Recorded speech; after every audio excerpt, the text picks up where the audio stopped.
Weeds. Every farmer's got them, right? And every farmer has a way to manage them. So it stands to reason that we all have something to gain by sharing those management strategies. Well, good morning, everyone. I'm Stephen Galens with Practical Farmers of Iowa, and accompanying me behind the scenes is Haley Nelson. We're broadcasting live today from Knutson Family Farms in Hardin County to learn about mechanical weed control, guidance systems, and more from Roger Knutson and Jacob Bolson. Well, before we get started, just like an old movie, we start with the credits at the top.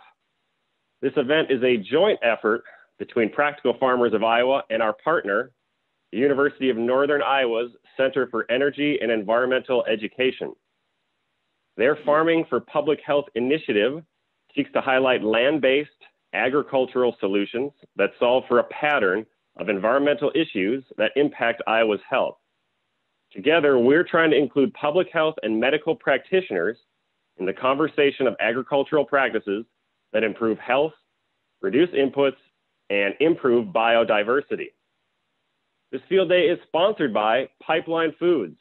Pipeline Foods is accelerating the availability and reliability of organic, non-GMO, and regeneratively grown food. We bring transparent, sustainable supply chain solutions to connect the dots for our farming partners and end users of organic grains and ingredients.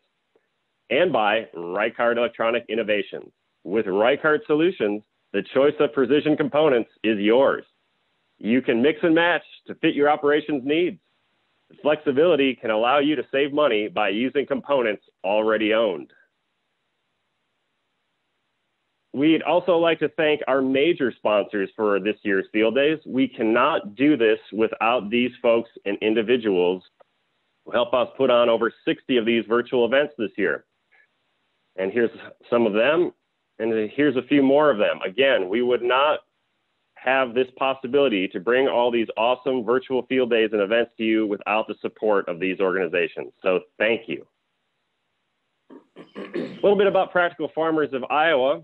PFI is a farmer member-based organization, and as such, we go where our farmers tell us to go.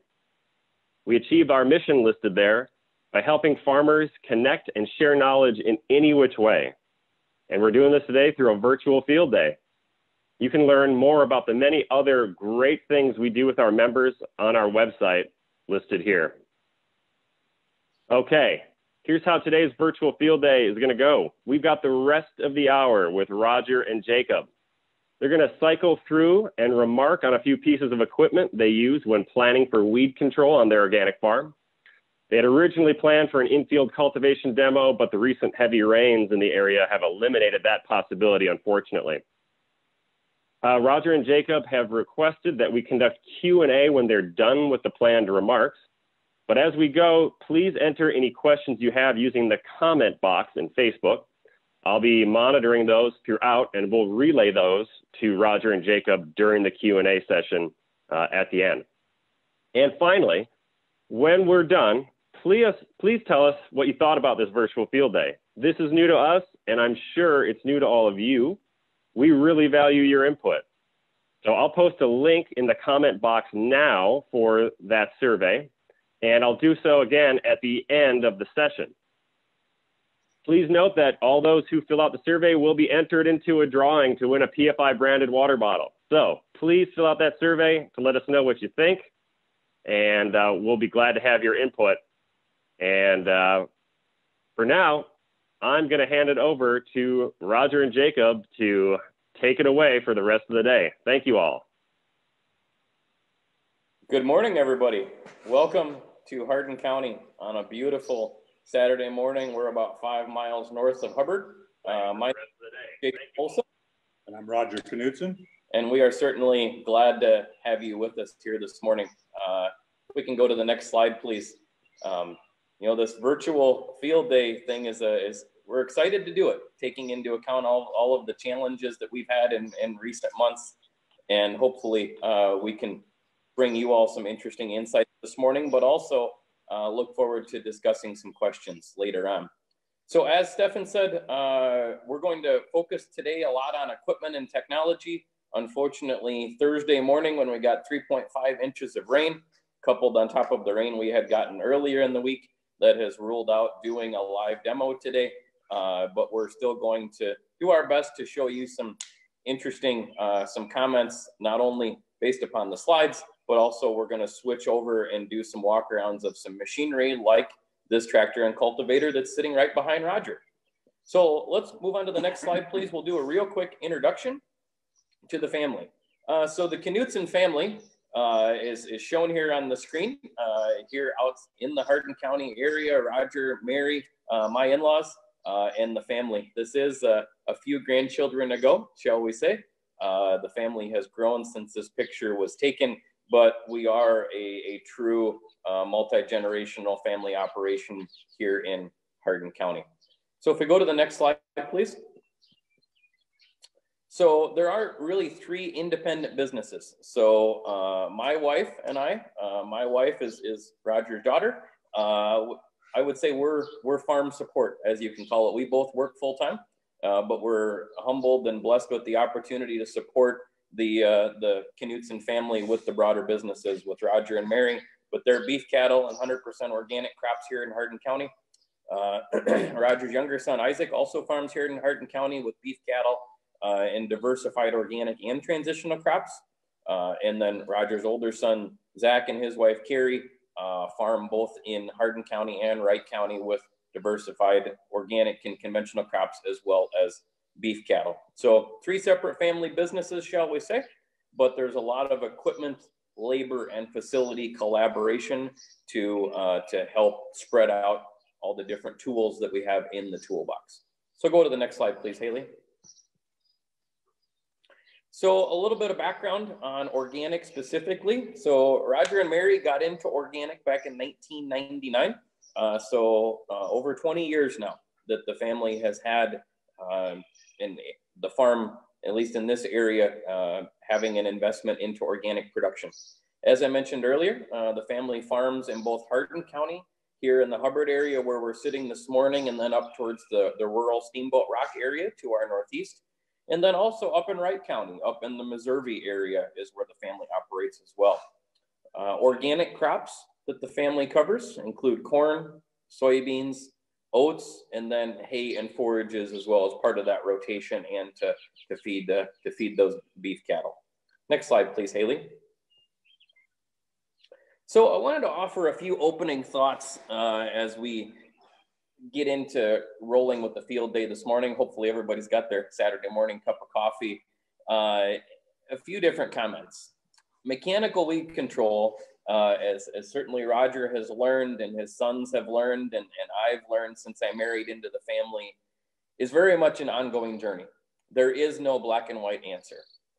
However, if you do have the answer, we would love to come see you. And we pledge to maintain social distancing because over 20 years in this business has taught this family that it's always an ongoing journey. And there is always so much to learn, which is why hopefully here towards the end with question and answers, certainly our goal is to provide you some insights today, but we also want to learn insights from you all. And that's one of the things that we love so much about PFI.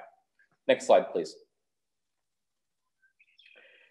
So when utilizing mechanical weed control, if there's one thing that is so important, and that is to understand your entire machinery system and understand how different steps of that system can impact each other, regardless of what crop you're raising.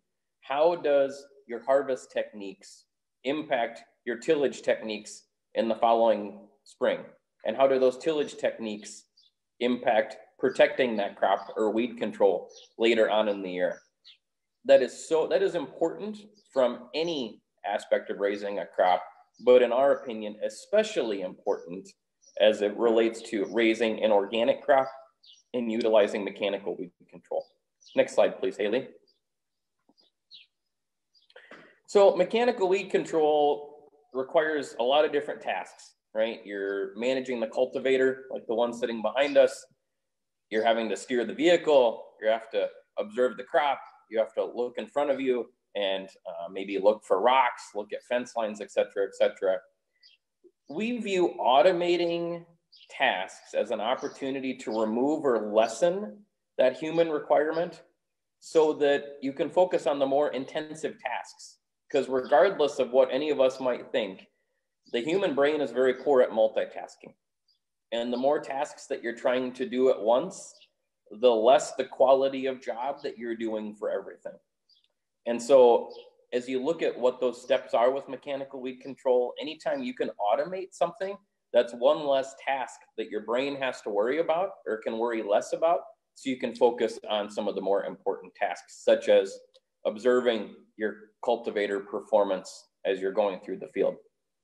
And one thing we want to highlight is that solutions to assist with automating mechanical weed control have been in place for a long time, over 30 years. And we'll talk about this more a little bit later, meaning you don't have to have the latest and greatest technology or tools to be able to take advantage of opportunities to automate some of the steps in your mechanical weed control. Next slide, please. So let's specifically dig into putting the crop in the ground and weed control as well. Next slide, please. So this is a real quick picture, or excuse me, video of planting corn in slow motion. And we'll show the planter here in a moment when we flip over to a live video feed. This is planting corn 3 weeks ago today in the field that's right outside our back door. Had beautiful soil conditions and were able to get most of the crop in the ground before the rainy season started, shall we say, that we've had the last couple of weeks. Next slide, please. All right, so enough of us talking. Let's step outside and do a real quick planter walk around. So we're gonna switch camera views, and Roger's gonna hold the camera. And Haley or Stefan, if you could let us know if everybody can hear me okay. I'm good. Very good, thank you. So this is one of the family's planters here right behind us. This is the John Deere 1720 3-point mounted planter. A couple of the things that I want to highlight about it is I want you to note that it is a 3-point mounted design. Commonly, especially in this part of the country, most of your planters that you see putting crops in across the countryside are a trailed design, meaning you hook them up with the standard hitch and drawbar. As I'll get to in the next slide when we go back in the shed, we really prefer for organic crops a 3-point mounted design. This planter here, the 1720, you can see from a folding technique or a toolbar design. It's actually called a stack fold. So with your folding planters, you have two styles. You have a wing fold, where the wings come up like this vertically and your row units hang on their side. Or you have what's called a stack fold design like we have behind us, where the toolbar stays level the entire time, so your row units stay level as they're being transported.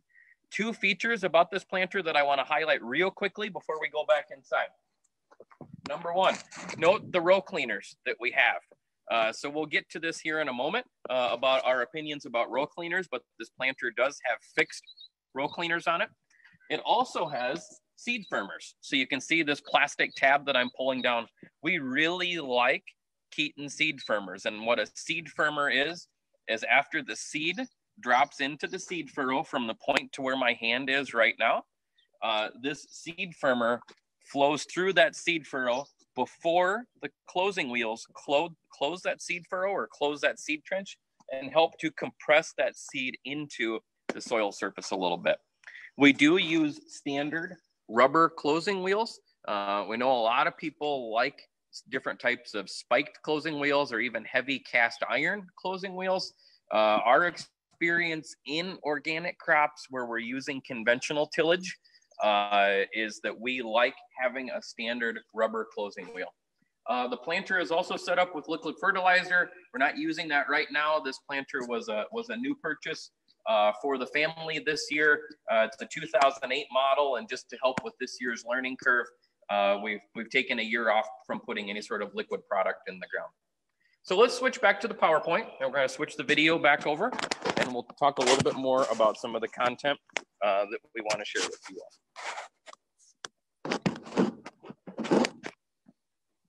Very good.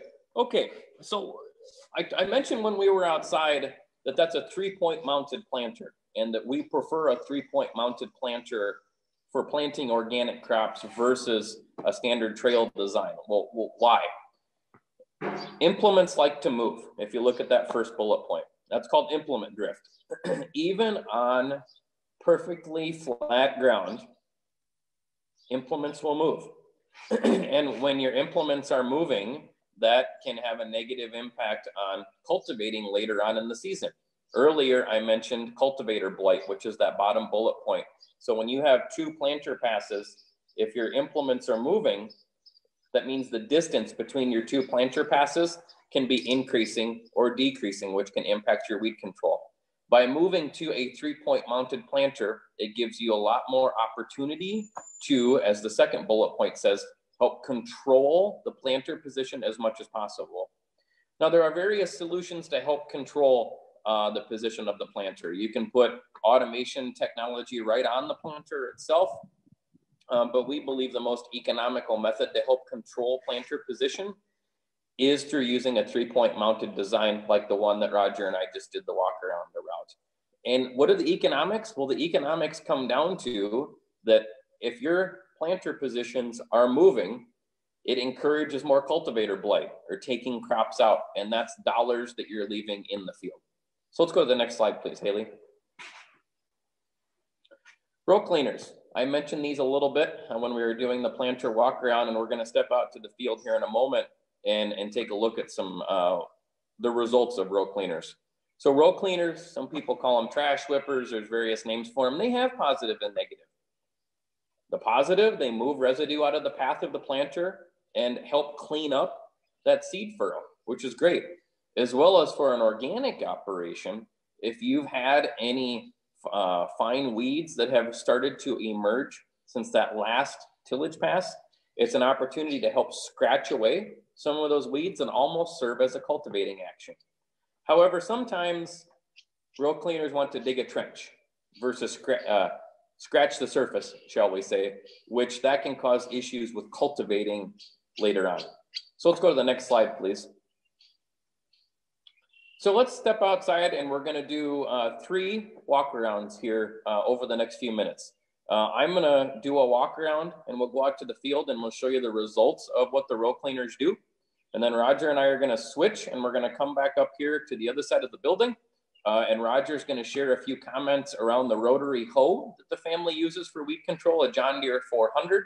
And then finally, we'll come back into the shop and Roger's going to share a few comments about this John Deere 725 cultivator that's sitting right behind us. So let's switch back to the main video feed. We're going to switch camera angles and we're going to walk out to the field. Nice heavy dew this morning.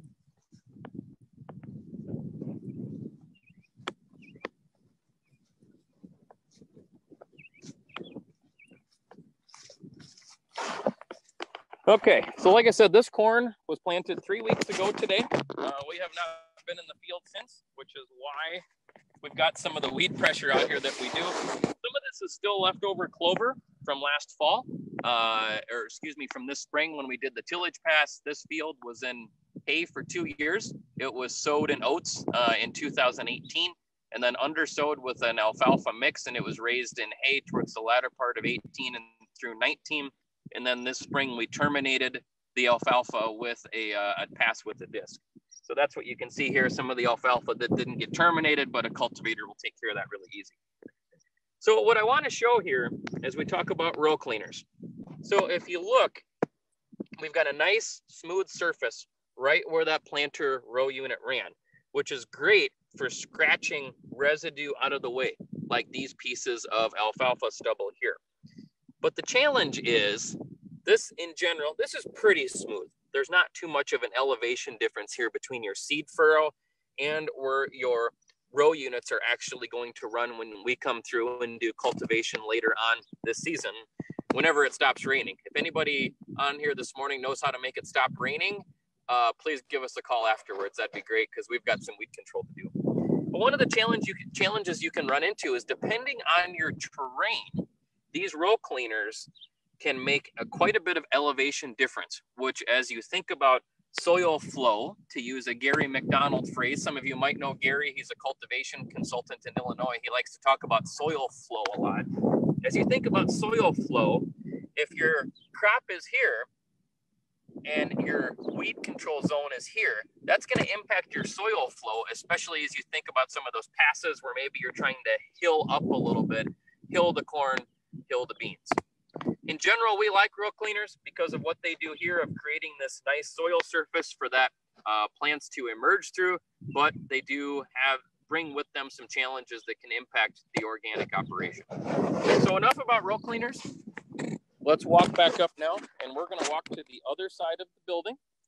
Jacob, while we're going by the building here, let's talk about probably the most important thing for precision agriculture is setting up your equipment. I would recommend, if you have a place where you can get I don't know if you notice the lines on the floor here, but we bring our planters in here and our cultivators, and we set it down, and you could have a row unit that might slide 1.5 inches. Well, you can have the best high dollar equipment, but if you have a planter that's poorly set up and you got a row that slid over 1.5 inches or something, and that can make figuring out what's going on in the field very difficult. So you need to check out, precision planting really starts with making sure the planter is on spot. And then you also can use those lines in the floor to set up a cultivator. In a rainy situation like this, we can come in here and get it ready even before it's time to be in the field. Absolutely. And while we walk over to the rotary hoe, as we've started using more and more of this technique where any piece of equipment that we buy, whether it's a cultivator or a planter, goes on those lines. And a quick comment around, if you've never done this before, as Roger said, it doesn't need to be inside necessarily, but just find a place that you can put some lines. You will be that is set up in a row crop configuration, 30-inch rows, 36-inch rows, whatever row spacing you might be on, but those of you who are listening this morning, how often pieces of equipment are not actually on the row spacing that they say they're on. There might be a row spacing at 29 inches, 28 inches, 31 inches, et cetera, et cetera. So let's talk a little bit about the John Deere 400 rotary hoe that we like to use early on in the season for weed control. Well, more than two things, but a couple things for sure on a rotary hoe. This is a very old rotary hoe here, 30-foot bar. You need to have the pin that goes in there when you get to the field. You need to measure with me, and I measure here instead of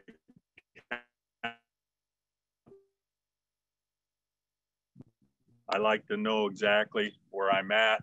Set up a rotary hoe is really critical, or you might be disappointed because you're not getting the job done. One thing you need to know too, on most of your 3 points, there's a, Jacob, can you get in? Hey, Jacob, can I interrupt for just a second?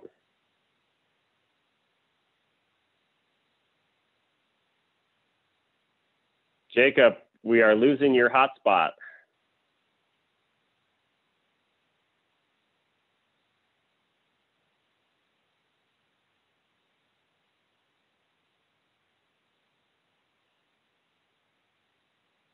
Jacob, can you hear us at all? You've gotten too far away from your hotspot.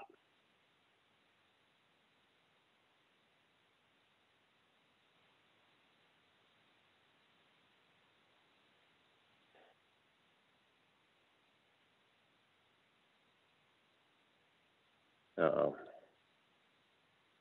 Okay, we have lost them. We'll try to get Roger and Jacob back as best as we can.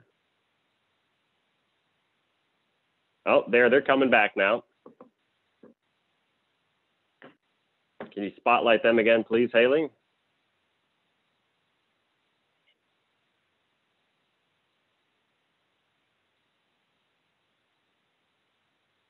There we go.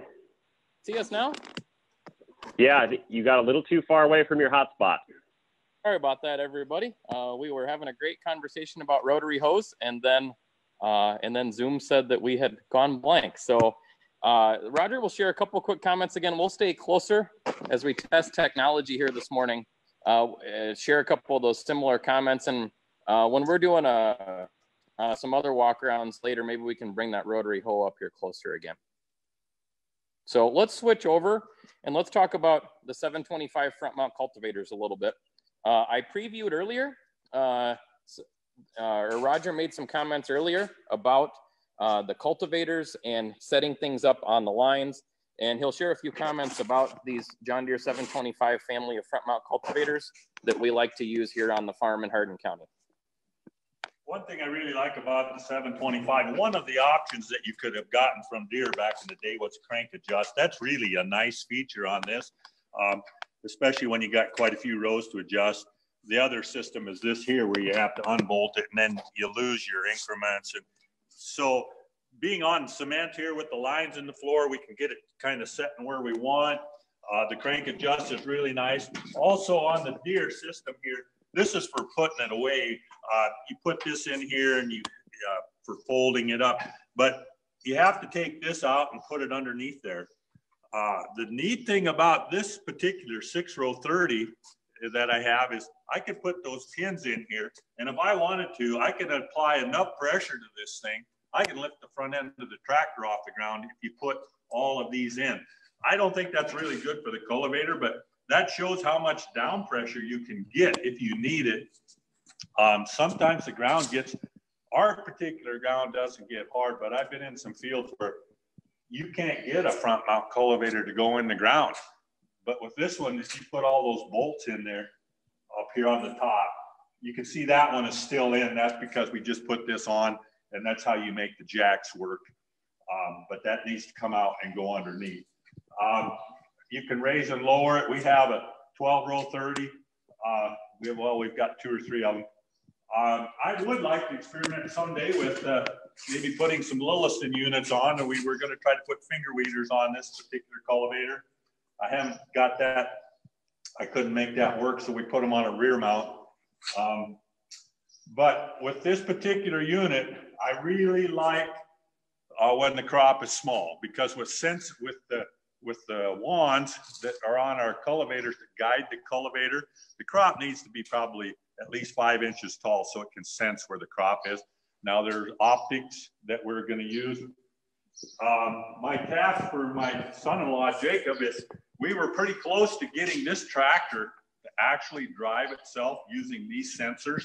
And then we went to the RTK and we got the 12-row 30 rear mounts with the navigator. So we've kind of aborted doing that, but just as a bucket list type thing, I would like to take technology to the next level and have this front mount tractor drive itself, especially on a 12-row 30. When you're trying to fine tune each row in the field to do the best job on that particular row, you can't drive and be observing what needs to be done. You need to be either 2 people in the field, one driving and one walking, or having the tractor drive itself. And I believe Jacob and I are a year away from getting that done, but that's the goal at least. So I want to emphasize again, Roger's comments around depth control on cultivators. I know we've got a very diverse audience on this morning, and depth control is so important, regardless of what brand of cultivator you use, regardless of how many rows it is. As Roger mentioned, on this John Deere design where it was an option, and you can find these parts used as well to add them to your cultivator. A lot of stuff is interchangeable. Depth control is so important, whether it's a green cultivator, a yellow cultivator, red or blue. Ensuring that you have a robust depth control system is absolutely critical. So let's switch back over to a couple slides for a minute. We're going to come back over to our chairs.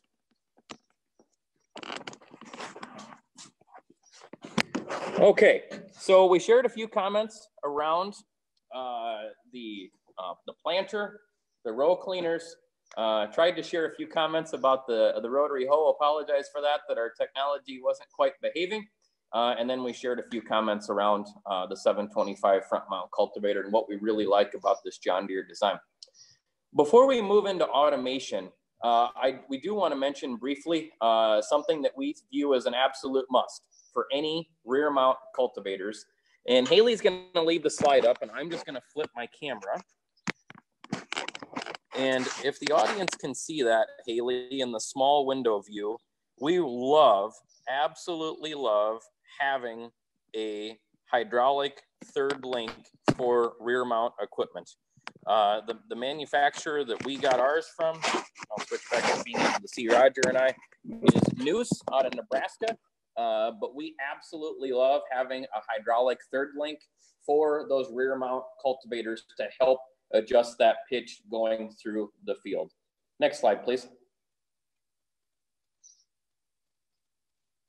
So let's get into automation briefly. I know we're starting to run short on time. So what really, as we look at automation, what steps can we take to automate sowing that crop as well as weed control, and how to calculate the return on investment? So next slide, please.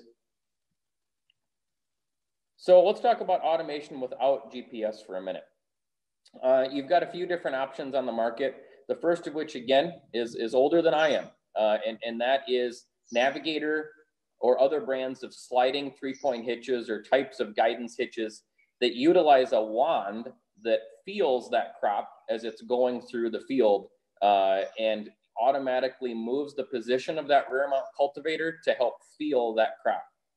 As Roger pointed out here a minute ago, there are ultrasonic sensors from a company such as Reichart, one of today's meeting sponsors, that can sense the position of the crop, especially early on in the year when the crop is too short for those wands to feel, and it can adjust the position of the tractor. I mentioned that we did buy an additional one this spring, and if you're interested, we found an extra one, give the individual there. So let's move forward. And for the sake of time, we'll keep moving forward, Haley, through the slides, and we'll talk about some of the GPS-based technology, and then hopefully later on we can come back to, we'll do a quick review of some of these automation technologies without GPS.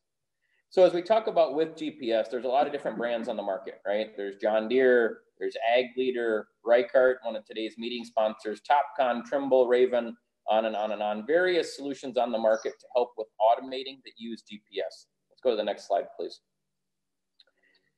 So regardless of whether you buy new or buy used, I cannot emphasize enough that you invest in products that you can get dealer support for, which means you have to know what dealers are near you that support those products. There is a flourishing market out there for used precision ag equipment, which is how this family got started on the precision ag journey using GPS back in 2007.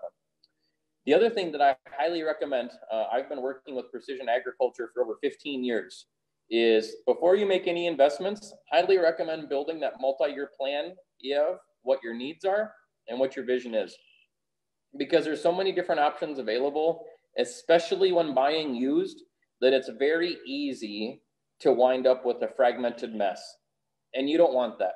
It's challenging to get dealer support. It's challenging just to know how to operate this screen from that screen. You have to know what your multi-year plan is.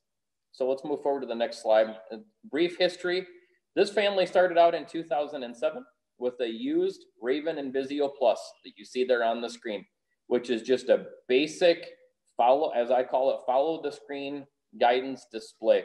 Uses the free WAS signal that is 6 to 12 inch pass-to-pass accuracy with no year-to-year repeatability. So what's that mean from the perspective of an organic farmer? Well, that display was good for fertilizer spreading, manure spreading, tracking acres when you're doing broad acre tillage or crop sowing, but it still required the operator to drive. So as we fast forward then to the next slide and talk about where we are today, in 2019, the family purchased and equipped a few tractors with Ag Leader in-command displays and steer command systems that utilize RTK GPS, which is the highest level of GPS that the consumer can get. that delivers that 1 inch pass-to-pass accuracy as well as year-to-year accuracy that enables us to do that second bullet point, full auto steer for all tractor operations, especially planting and cultivating. So taking that human factor out of putting the crop in the ground and managing the crop later on and letting the tractor drive itself. So people like this guy can focus on the cultivator performance and managing that weed control pass. So let's go to the next slide, please. Here's a quick video showing Roger cultivating in 2019. This is with the tractor that we showed you earlier, utilizing a Kinsey 12-row 30 rear mount cultivator. He's using the Ag Leader GPS system to steer the tractor, but he is also using the Navigator sliding hitch to help fine tune the adjustment and the position of that cultivator. Because one of the things I want to emphasize, going back to our earlier slide around implement drift, and there's the Navigator control box right there. Nothing is perfect, meaning even 3-point mounted equipment will still drift slightly. And RTK is not perfect. Its target is 1 inch pass-to-pass accuracy, but it's not perfect. So you start to stack up some of those different variables, and you can still have a little bit of variance of that crop position going through the field. And the cultivator has tolerances. So in this situation, we like to use, and this video showed, the RTK to steer the tractor and get the cultivator really, really close to where it needs to be, and then use the Navigator and those wands to sense the position of the crop and make the fine-tune adjustments. So let's go to the next slide, please, Haley.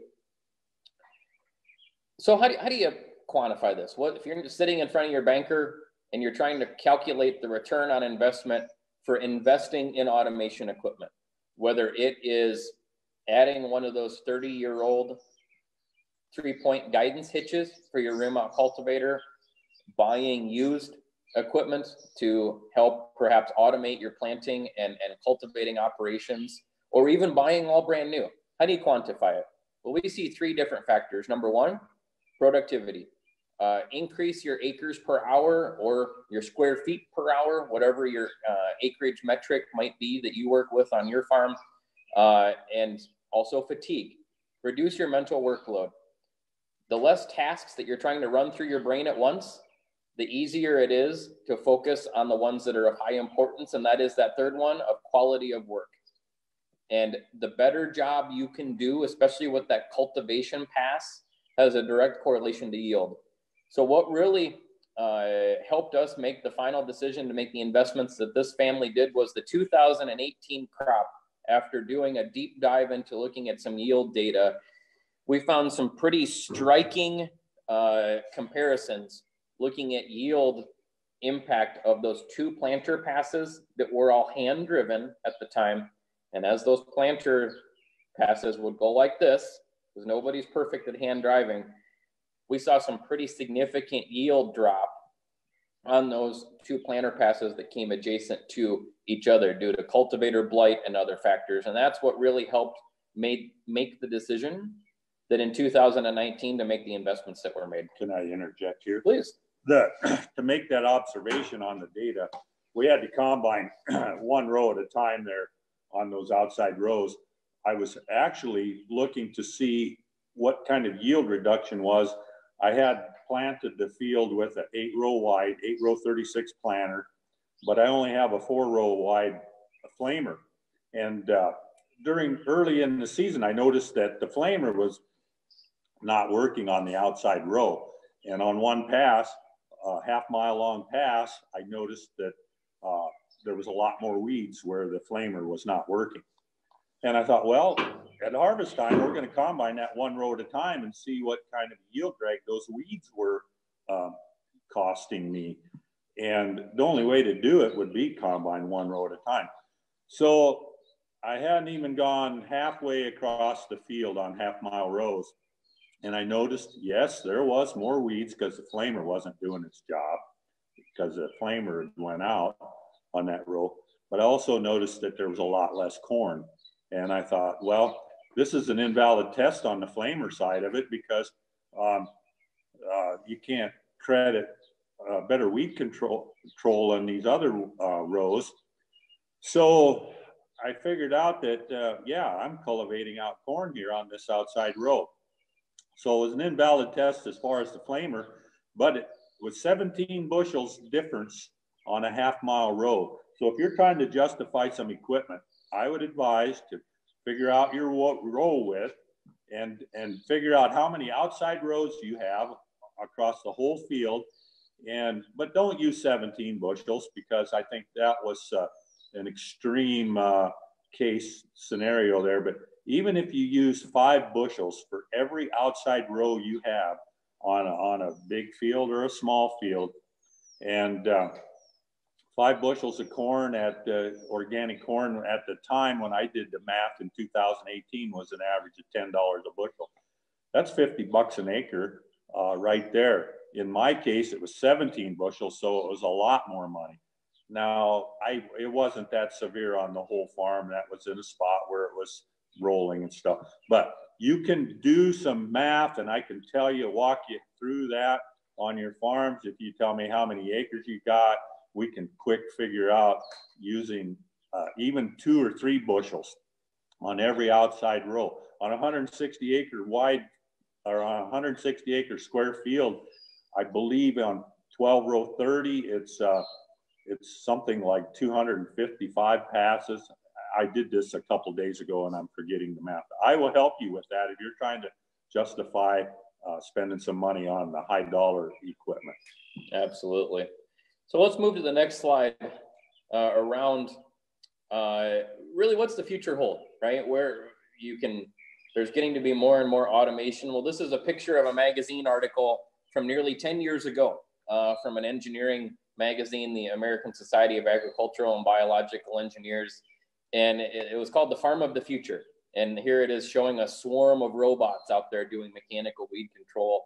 And those of you that follow the ag press know that there's getting to be more and more automation moving out towards autonomy and autonomous devices out there that are moving from the university space into the commercialization space. And it's really an exciting opportunity that we see in front of us to take mechanical weed control to the next level. So let's button things up here on the next slide. So we want to, especially on behalf of the entire family, Roger, Mary, and everybody, certainly want to thank PFI for the opportunity to share this information with you today. Again, apologies for our little technology blip here earlier.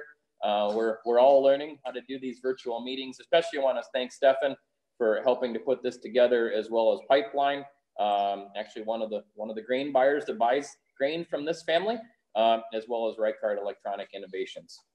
So to close things up here on the last slide, if you do want to reach us afterwards, there's Roger's phone number, there's my contact information, and also just a friendly little plug. Shall we say, we are actively looking for some opportunities to help expand the farm, especially here in Hardin County. My wife and I would like to have a little bit more active role in the farm. And so we're looking for some opportunities here in Hardin County. If we have anybody here that might know of some opportunities here in the local area. So with that said, thank you again, sincerely, and we'll flip it over to questions. Great, thanks, Roger and Jacob. The first question I have is about the front mount cultivator. The question is, how tight are the sweeps set on the first pass front mount cultivator? Well, you kind of, I start at 4 inches, but you kind of have to, that's where I set it up here in the shop, 4 inches on the first one. That's 2 inches on each side of the row. Depending on the flow though, that can be too close. You can get a bulldozer effect, and you can slide a row off, and then if you turn around and come back with the bigger cultivator later on, you can take that out. So, but I like 2 inches on each side. You have to go slow though. And that's where I want to make a plug again for this whole concept of having lines marked on shop floor. It could be in your gravel out in your yard, depending on what your facilities are. I remember when Roger came up with this idea, it's probably been 5 years ago already, I suppose. And just watching him, right? And watching the family set cultivators, and you never have a reference point, right? Because it's just a cultivator sitting in an open area. And the moment that you have that reference point of the line on the floor and having the center of that row unit lined up on the floor, I've seen it with my own eyes with the family of how much quicker you can set your cultivator when you do something as simple as paint some lines on a floor so that you can easily have that reference point. We're probably another 4 days away from being able to run in the field. I'm setting this thing up today because I don't want to, when I can go, I don't want to have any wasted time. You can spend a half a day setting a cultivator sometimes. And so we're going to have the preliminaries done. You always have to fine tune it once you get in the field, though. Great question. Thank you. Next question, Stefan. Yeah, so this next question is, do you have shields so you don't bury the corn when it's small? Or are the corn plants completely exposed to the dirt when you're cultivating?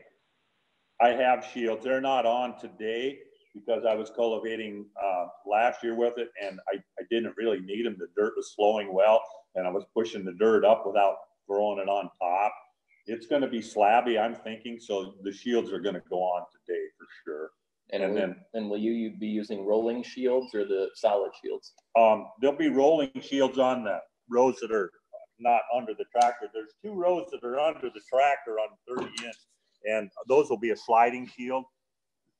They have to go on because there's not room for the wheels to spin underneath the tractor on the front mounts. Good question. Thank you. Who's next? Okay.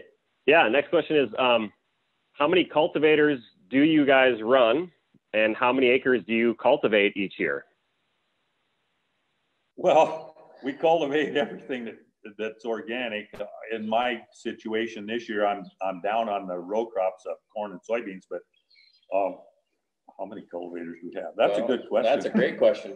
Between I'm trying to think, between Roger and his 2 sons, there's probably 8 to 10. 8 to 10, something like that, if not a little bit more. It's good to have a strong cultivator arsenal.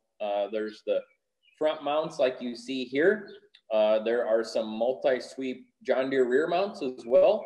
There's if we have time, we can step to the back of the shop and show a Kinsey high residue single sweep design, as well as have, 2 or 3 Lilliston rolling cultivators? Yeah, I've got 2 Lillistons that we don't use a lot.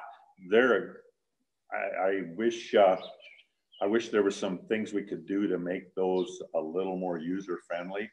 If we can get it, now that we've got a tractor that can drive itself, a rock will stop a Lilliston cultivator, and you can make big gouges in the field. Either that or a shaft sensor that will tell you that the wheel's not turning. But Lillistons can be a really good cultivator, but we have rocks and Lillistons don't work well. Very good. Next question, Stefan. Great. Yeah, 2 questions about your experience with tine weeders. Do either of you ever use those or had any experience with tine weeders? Yeah, I like the tine weeders. We had a demo on this farm from one. The man at machine brought a Trefler harrow out here 2-3 years ago, I bet. Yeah. I really like them. They're a good tool. It's a tool I'd love to have in my toolbox. Zach has one. It's 53 miles from me. His is an older version, but it does a good job. And those are a really nice tool. I just don't have one. Like I say, we're always trying to justify where to spend the money. We spend it on RTK.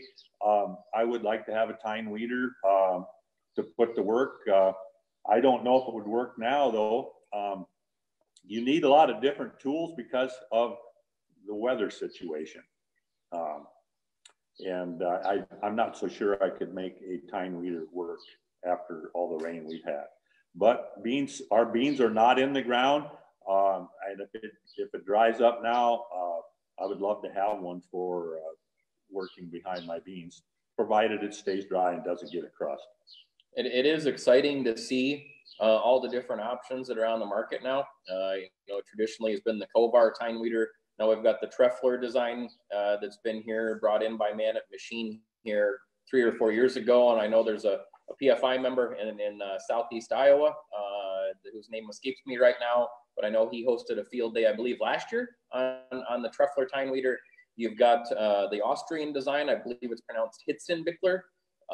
And I believe there's another European company, APV, that offers tine weeders here in the US as well. And it's my understanding that there's a couple of US companies that I think I learned at a trade show somewhere that are looking at also offering more of a domestic tine weeder. So yeah, great tool to have in the toolbox, and hopefully something we can have here in the future. Okay, this next question comes all the way from Brazil. Wow. About how many times on average do you think you make a pass through the cornfield? How many passes per year per field?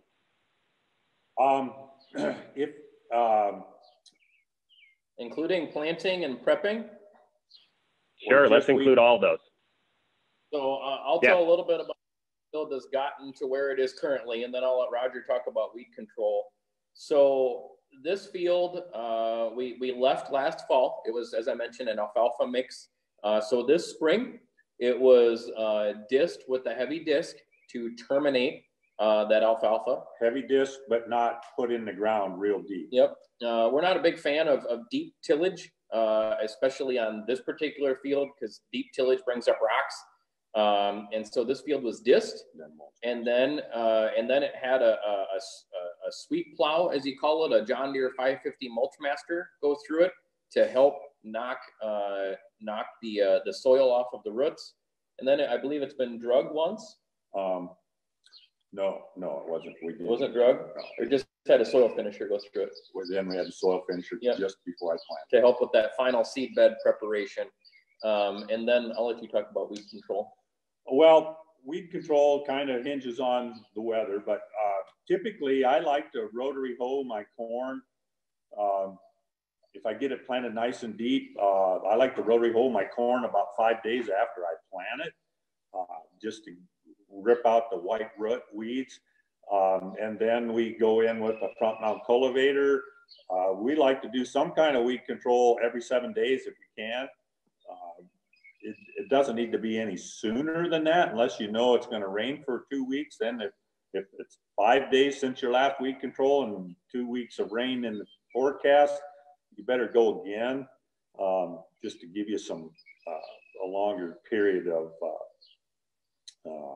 when the weeds can't get germinated. But typically I do 3 cultivations on the corn, unless it just takes off and grows and gets up too tall where I can't get in there. But the single sweep cultivator is the last one that I use, and we can cultivate 5.5, 6 mile an hour, and we can get over quite a few acres with that, with the RTK and the sliding hitch. And I think I can do 15, 16 acres an hour there.